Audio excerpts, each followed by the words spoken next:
Meanwhile, the Minister of Health, Professor Ali Pate, has assured the nation that emergency medical supplies will be dispatched to Maiduguri in the next 3 days in response to the flood disaster.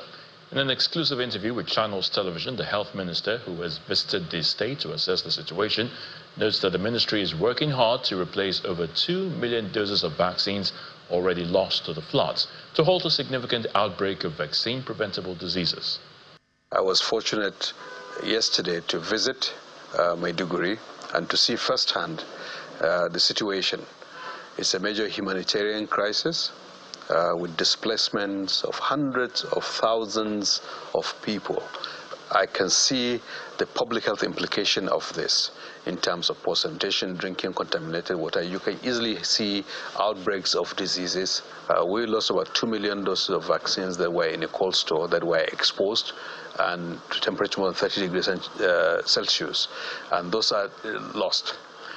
We have some reservoir of commodities on the ground, 123,000 doses of anti-malarial treatment already in Maiduguri, almost 23,000 doses of intravenous artesunate for malaria, which is in Maiduguri already, 240,000 rapid diagnostic test kits for malaria that is already in Borno. Expectation of bed nets that will be coming over the next couple of weeks. We see the acute needs.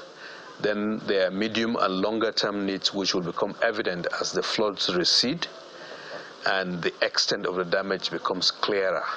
Right now, in the fog of the acute flood disaster, what we're trying to do is to prevent as much as we can the worsening of the situation. Because if disease outbreaks occur, it will be a lot more expensive to deal with them when they have spread among the population. So that's why we're trying to forestall them.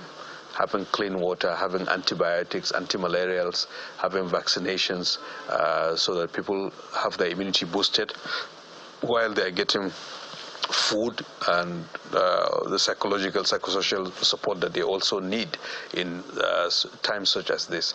And don't forget, there are many women who just delivering children, are pregnant, advanced pregnancies that they need to be catered. There are young children who are already sick who need to be catered for. Through our partners, I think there are about 200,000 doses of chlorine tablets that have been relocated from another state in the northeast to Maiduguri to enable people purify their water, as we are placing orders for additional things. As we speak, in the Federal Ministry of Health and Social Welfare, we're mobilizing emergency procedures to be able to mobilize additional commodities so that we can get them delivered.